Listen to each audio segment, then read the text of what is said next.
Hey everybody, today we're going to be talking about randomness.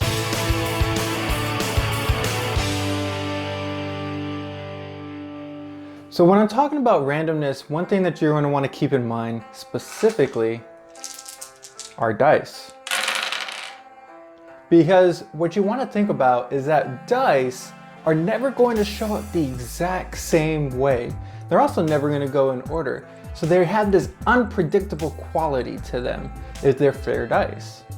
And what I want to do today is kind of go over an example of creating that randomness on a computer. Now, one thing you need to know is that computers are never truly random, but they do exhibit behavior mathematically that appears random, and that's all we need. So we're going to do that today using dice in Scratch. And let's create a new project. Now, if you're going through this project, there's a bit of a starter project here for you to go off of. All you have to do is download that and then upload it into Scratch onto a blank project. But what I'm going to do is I'm going to start completely from scratch, scratch, and then go and show you guys specifically how you can make random dice. So let me get rid of this kitty cat here. And what I want to start with, I'm going to start with creating let's just do an empty sprite, and then we'll just do costumes from there. How about that?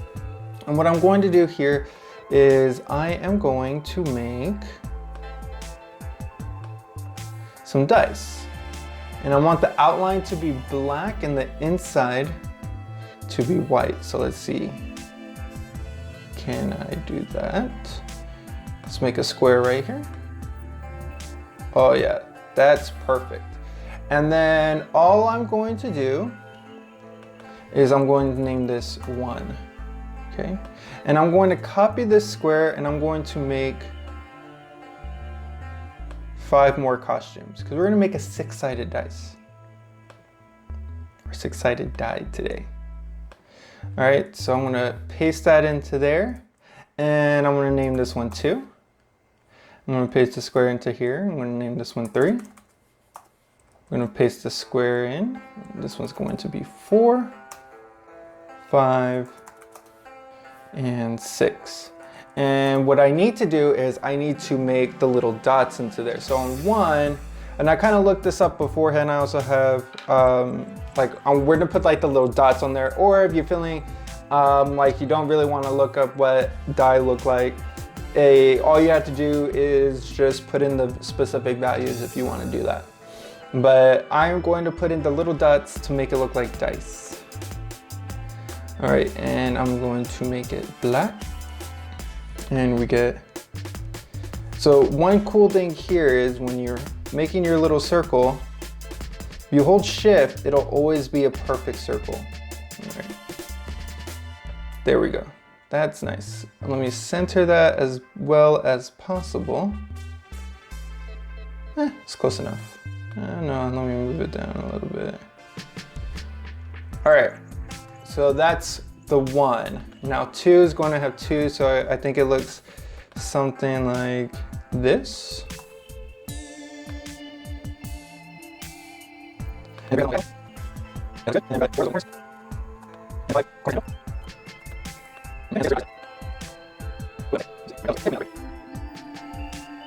All right, that one actually came out pretty good. All right, so those are my 6 dice. Now let's get into the coding blocks for this. What I want to happen is I want it to change what costume it's in, basically showing which side it's happening in, based off of us hitting the green flag, okay? So let's do a control event when the green flag gets pressed. Now, if you did it when the space gets pressed or the sprite gets pressed, that's fine too. I really don't care, but we're gonna just go off of green flag. And what I really need here is a variable. So we're gonna make a variable and then we'll call this dice. All right. And what I'm going to do is I'm going to create this random number. So that's going to be in this pick random 1 to 10. And so what we're going to do is we're going to set this dice value that we have, actually.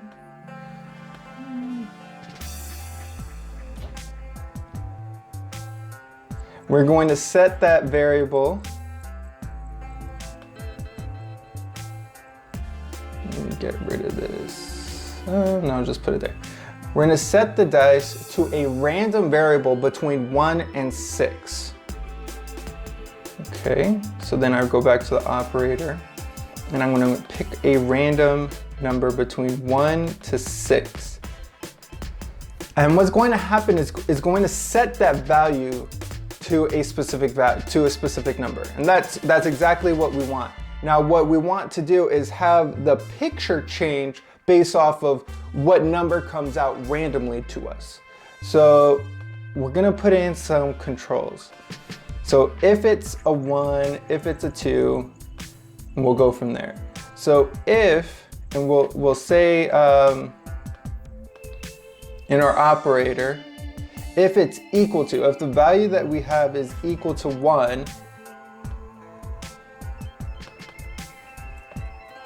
then we'll do something there. Let me get rid of this because I'm just gonna copy and paste some code here. So if our dice comes out to be 1, then we want it to show the 1 side.